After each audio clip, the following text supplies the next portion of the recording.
It was just a photo of 3 girls. 100 years later, scientists enlarged the image and were amazed.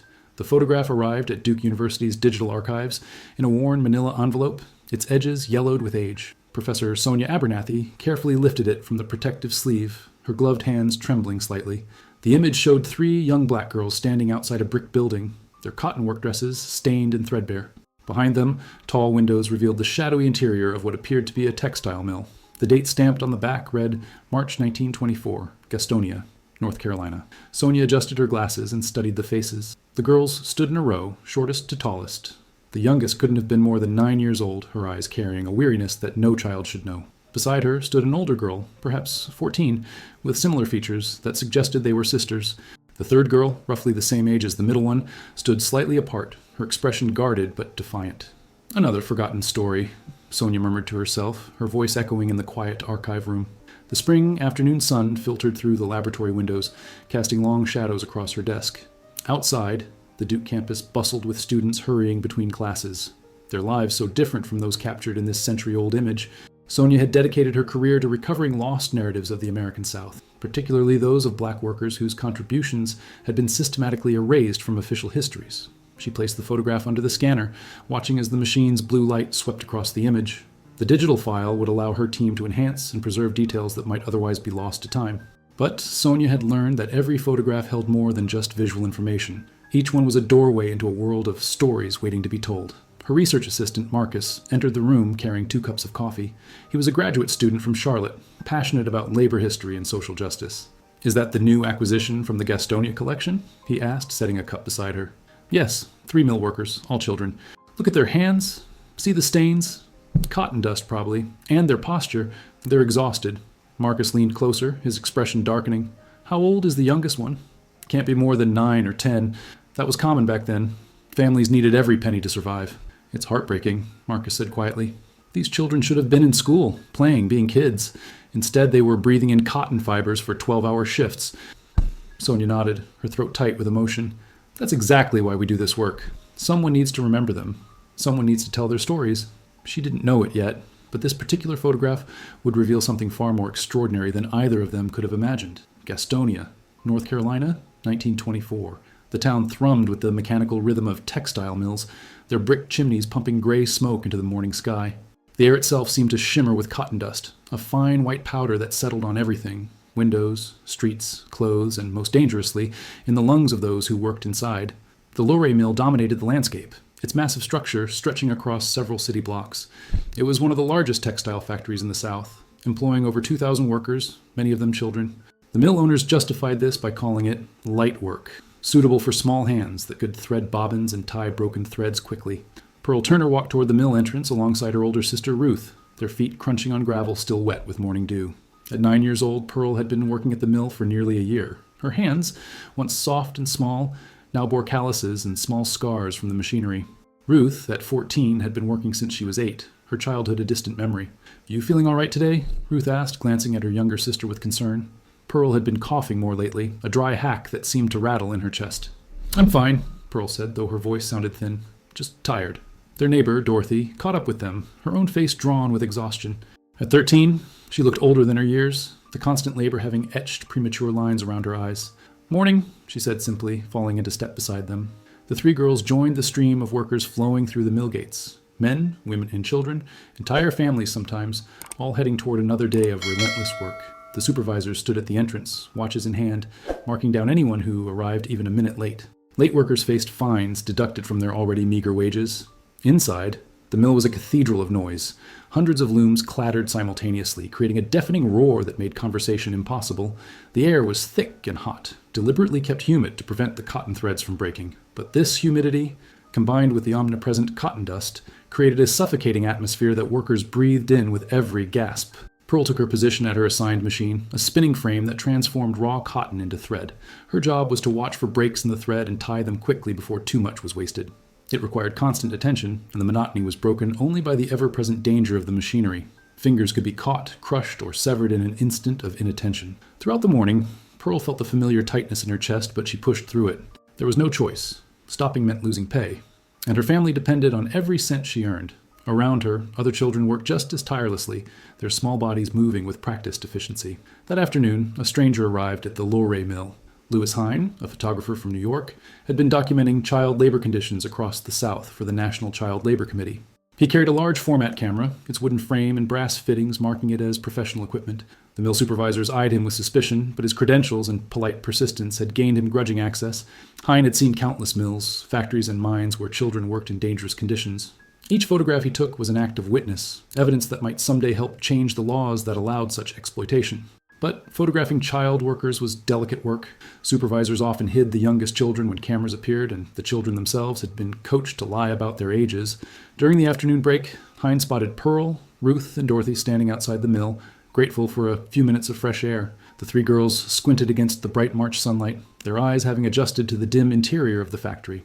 Hine approached them carefully, his manner gentle and non-threatening. "Excuse me, young ladies," he said, removing his hat respectfully. "My name is Louis Hine. I'm a photographer documenting the lives of working people. Would you mind if I took your picture?" The girls exchanged uncertain glances. Ruth, as the oldest, spoke first. "Why do you want to photograph us?" "Because your story matters," Hine replied simply. "People up north don't understand what life is like in these mills. They don't see the children working here. I want to show them the truth." Dorothy crossed her arms defensively. "Will we get in trouble?" "No," Hine assured her. "I have permission to be here, and I won't use your full names without your consent. I just want to document that you exist, that you're working here." Pearl studied the photographer's face. There was something kind in his eyes, a sadness that suggested he understood their suffering. "All right," she said quietly. Hine positioned them against the brick wall of the mill, the building itself becoming part of the testimony. He asked them to stand naturally, not to pose or smile. "Just be yourselves," he instructed. "Let people see who you really are." The girls stood together, Pearl in front with Ruth and Dorothy behind her. Their faces showed exhaustion, resignation, but also a quiet dignity. Hine adjusted his camera, checked the light, and then captured the image, a moment frozen in time that would outlast all of them. "Thank you," he said afterward, making a note in his journal. "Your courage in allowing this photograph matters more than you know." As Hine packed his equipment, he felt a familiar weight in his chest. These children deserved so much more than this life of grinding labor. But at least now there would be evidence. At least someone would remember. The cough started as a minor irritation, but grew steadily worse over the following months. Pearl wasn't alone. Many mill workers developed what they called cotton lung, or mill fever, a constellation of respiratory problems caused by constantly inhaling cotton dust and fibers. The fine particles settled deep in the lungs, causing inflammation, scarring, and eventually fatal respiratory failure. Ruth noticed that Pearl's coughing fits were becoming more frequent, especially at night. Their small house, which they shared with their mother and three younger siblings, echoed with the sound of Pearl struggling to breathe. Their mother, Martha, worked the night shift at the same mill, trying to earn enough to keep the family fed. Their father had died 2 years earlier from pneumonia, likely worsened by his own years in the mills. "Pearl needs to see a doctor," Ruth told their mother one morning, her voice tight with worry. Martha's face crumpled with helplessness. "With what money, Ruth? We can barely afford food. The mill doesn't provide medical care, and the company doctor charges more than we make in a week."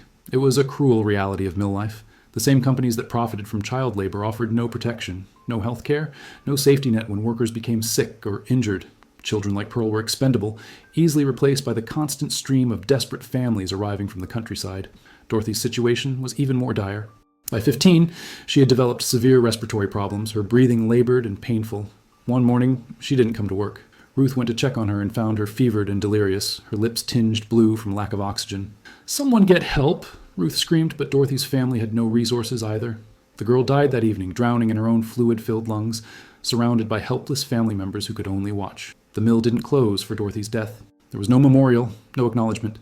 Her position was filled the next day by another child, equally desperate, equally vulnerable. The machines never stopped running. Pearl attended Dorothy's burial in the colored section of the town cemetery, a small plot marked only by a wooden cross. She stood beside Ruth, holding her sister's hand tightly, understanding with terrible clarity that this could be her own fate. The cotton dust that coated everything, their clothes, their hair, their skin, was slowly killing them all. Yet what choice did they have? Without the mill wages, the family would starve. The economic system had trapped them perfectly, offering no escape except death or miraculous intervention. That night, Pearl lay awake, listening to her own breathing, wondering how much time she had left. 96 years later, in 2020, Professor Sonia Abernathy sat in her laboratory at Duke University, surrounded by monitors displaying the enhanced digital scan of the photograph. Her team had been working for weeks on the image, using cutting-edge restoration technology to recover details invisible to the naked eye. Marcus stood beside her, pointing at the screen. "Look at the resolution we're getting now. You can see individual threads in their clothing, the texture of the brick behind them. Sonia leaned forward, adjusting the image magnification. The detail is remarkable. Hein's photographs were already high quality for the time, but this digital enhancement is revealing things even he probably couldn't see through his viewfinder. The university had recently acquired an AI-powered facial recognition and analysis system, originally designed for medical imaging.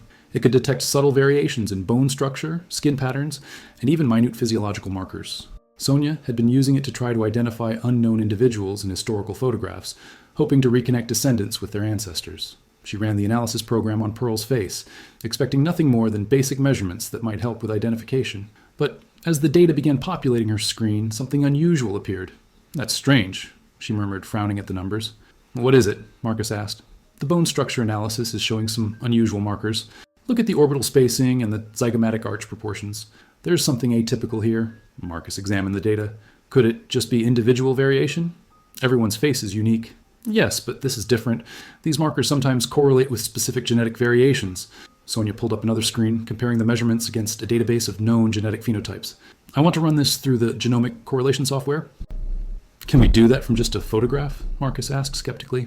"Not with certainty, but the AI can identify physical markers that are associated with certain genetic traits. It's not diagnostic, but it can suggest possibilities worth investigating further." She initiated the analysis, and they waited as the computer processed thousands of data points, comparing Pearl's facial structure against genetic databases. The software had been trained on millions of images correlated with known genetic information, allowing it to make probabilistic predictions. When the results appeared, Sonia sat back in her chair stunned. This can't be right. The screen showed a high probability match for a rare genetic variation, a mutation in the MC1R gene. But what made it extraordinary wasn't just the rarity, but the implications of this particular variant. MC1R, Marcus read aloud. "Isn't that associated with red hair and light skin?" "Usually, yes, but there are multiple variants of MC1R mutations, and they don't all produce the same phenotype. Some are much rarer and have different effects." Sonia's hands trembled as she pulled up research papers on her other monitor.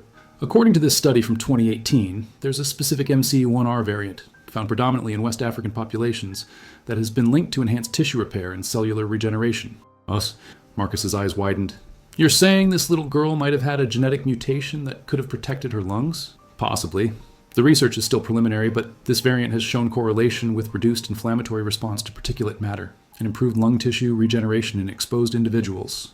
They looked at each other, the implications sinking in. Sonia knew that identifying a genetic marker from a photograph was far from definitive proof. She needed to find out what had happened to Pearl Turner, if that was even her real name. Most of Hein's photographs included minimal documentation, sometimes just a location and date.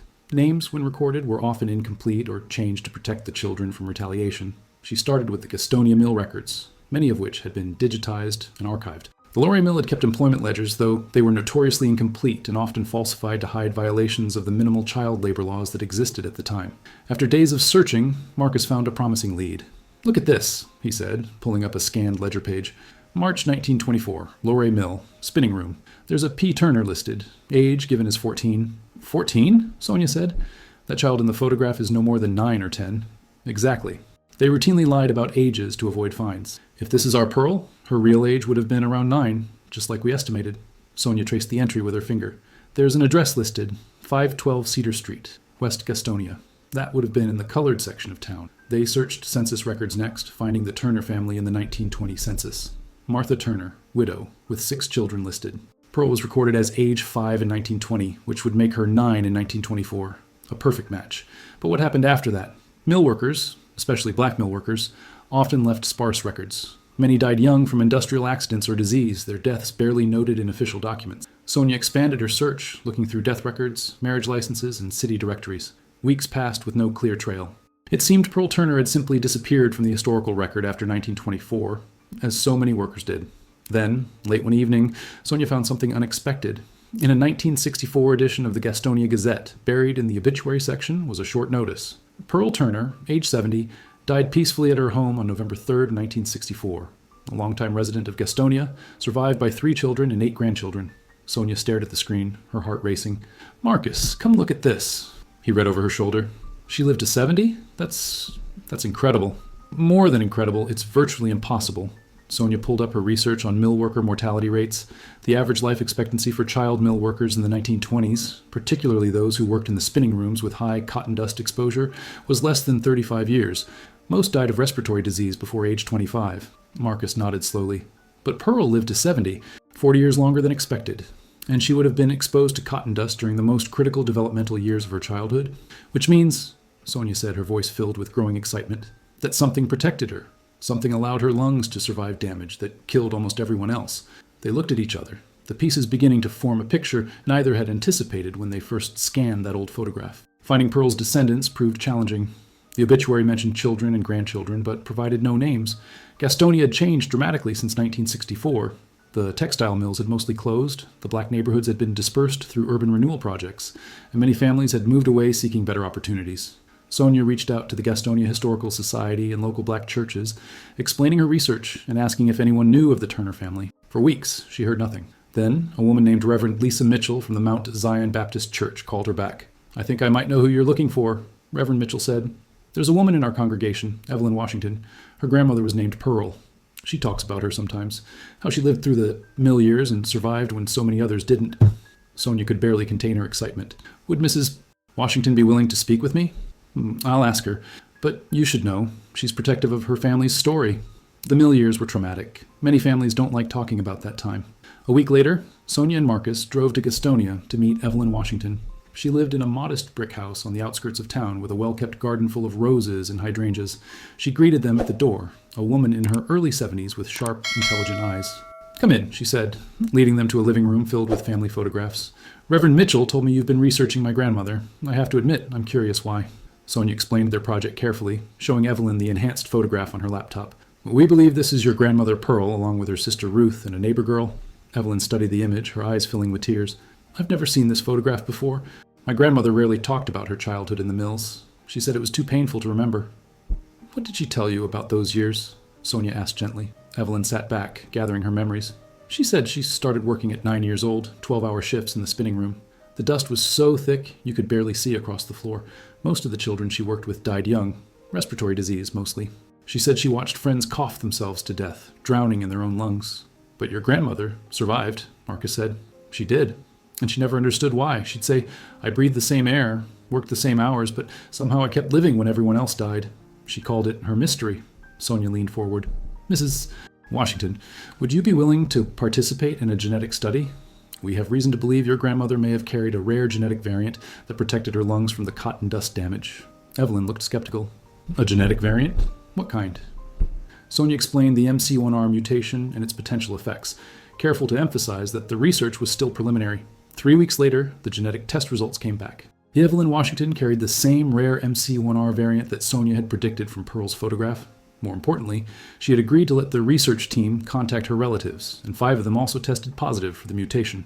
Dr. James Chen, a molecular geneticist at Duke Medical Center, joined Sonia's research team to help interpret the findings. He spread the genetic reports across the conference table, his expression one of barely contained excitement. "This is extraordinary," he said. "The MC1R variant you've identified is extremely rare. We're talking about less than 0.1% of the population. But what makes it remarkable is its functional effect." "Explain it to us in simple terms," Sonia requested. Dr. Chen pulled up a presentation on the large monitor. "The MC1R gene is primarily known for its role in pigmentation, but it has other functions we're just beginning to understand. This particular variant produces a protein that enhances cellular repair mechanisms, particularly in epithelial tissues, the kind that line the lungs." He showed them microscope images of lung tissue. When lung cells are damaged by irritants like cotton dust, they normally trigger an inflammatory response. Over time, this inflammation causes scarring and permanent damage, what we call pulmonary fibrosis. But this MC1R variant modulates that inflammatory response, reducing scarring and enhancing the lung's ability to repair itself. Marcus asked, "So Pearl's lungs could heal from damage that would have been permanent in other workers?" "Essentially, yes. Not completely. She would still have experienced some damage, but her rate of healing would have been significantly faster, and the permanent scarring would have been greatly reduced. Think of it like this. Where a normal person's lungs might scar and stiffen after constant exposure, hers could partially regenerate." Sonia felt a chill run down her spine.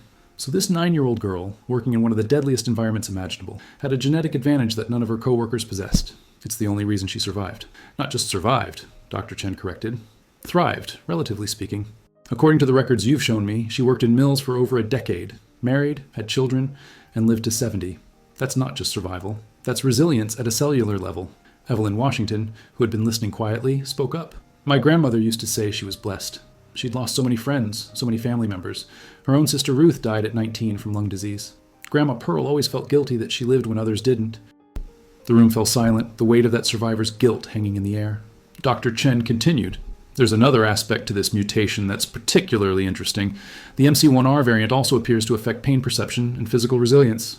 Studies have shown that individuals with this variant have a higher pain threshold and faster recovery from physical stress.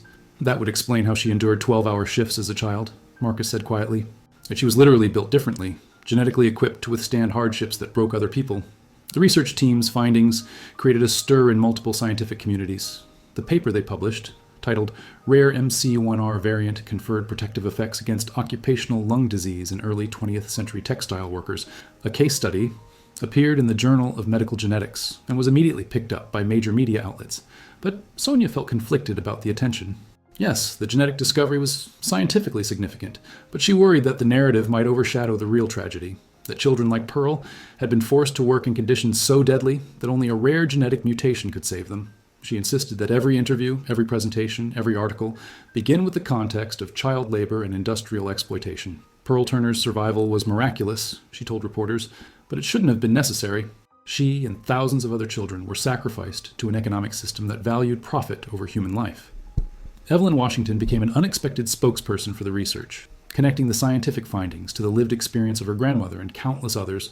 She spoke at universities, labor history conferences, and even testified before a congressional committee studying occupational health disparities. My grandmother was one of the lucky ones, Evelyn said at a symposium at Duke. But luck shouldn't determine who lives and who dies. Ruth, Pearl's sister, didn't have this genetic variant. She died at 19, coughing blood, unable to breathe. Dorothy, their neighbor, died at 15. These were children, bright, loving children with potential that was extinguished by cotton dust and corporate greed. The research also revealed painful truths about racial disparities in industrial health. Black mill workers, already relegated to the most dangerous jobs with the least pay, also received even less medical care than white workers. Pearl's survival was doubly miraculous. She had overcome both the biological threat and the systematic denial of health care. Dr. Chen's team expanded their research, testing descendants of other black mill workers from Gastonia. They found that the MC1R variant, while rare, appeared at slightly higher frequencies in this population than in the general population, possibly the result of selective survival. Those who carried the variant were more likely to survive long enough to have children, passing on the protective gene. But this raised uncomfortable questions. Had the mills inadvertently created a selective pressure, a kind of unnatural selection where only the genetically fortunate survived? The implications were disturbing, a modern echo of the brutal logic that had justified slavery and segregation. Sonia refused to let the science become divorced from the ethics. She worked with Evelyn and community leaders to establish the Pearl Turner Memorial Fund, providing scholarships for descendants of textile workers and funding research into occupational health disparities.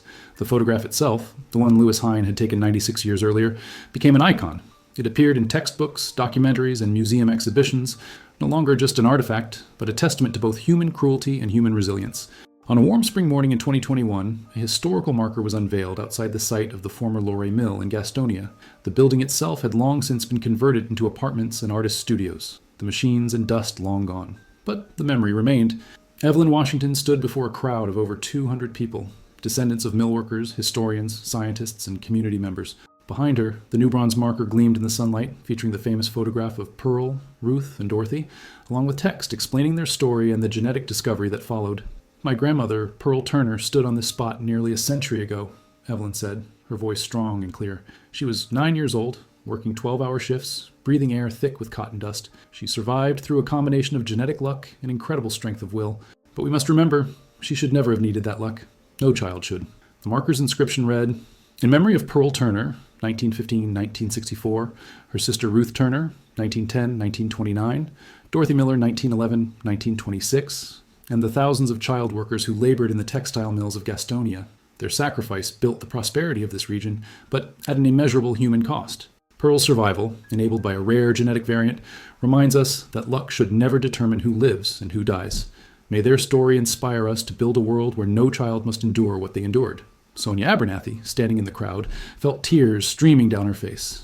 What had begun as a routine archival project had become something much larger, a recovery of forgotten lives, a scientific breakthrough, and a moral reckoning with history. Marcus stood beside her, equally moved. Do you think it matters? He asked quietly. All this research, all this work, does it change anything? Sonia considered the question. It doesn't bring back Ruth or Dorothy. It doesn't give Pearl back her stolen childhood, but it does something important. It ensures they're remembered. Their lives meant something. Their suffering wasn't invisible, and maybe, just maybe, understanding what happened to them helps us build a better future. After the ceremony, Sonia returned to Duke with the original photograph, now destined for the university's permanent collection. She held it carefully, looking once more at the three young faces frozen in time. Pearl's eyes, which she had studied so intensely for months, seemed to look back at her with a quiet dignity. The genetic mutation had saved Pearl's life, but it was Lewis Hine's photograph that had saved her story. Without that image, without his active witness, Pearl would have remained nameless, forgotten like so many others. The camera had captured more than just light and shadow. It had preserved a piece of evidence that would speak across a century. Sonia carefully placed the photograph in its archival box, but she knew its power was no longer confined to that fragile piece of paper. It lived now in databases and DNA, in historical markers and scientific papers, in the memories of Pearl's descendants, and the consciousness of everyone who encountered her story. The photograph had given Pearl a kind of immortality she never could have imagined standing outside that mill in 1924. She had been just a girl trying to survive another day of brutal labor. But she had become a symbol of resilience, a scientific marvel, and a reminder of the human cost of progress built on the backs of children. As Sonia turned off the lights in the archive that evening, she whispered a quiet thank you to the child in the photograph, to Pearl, to Ruth, to Dorothy, and to all the forgotten workers whose stories still waited to be told. Their lives had mattered. Their suffering had not been in vain. And now, thanks to the convergence of history, science, and a single powerful image, the world would remember.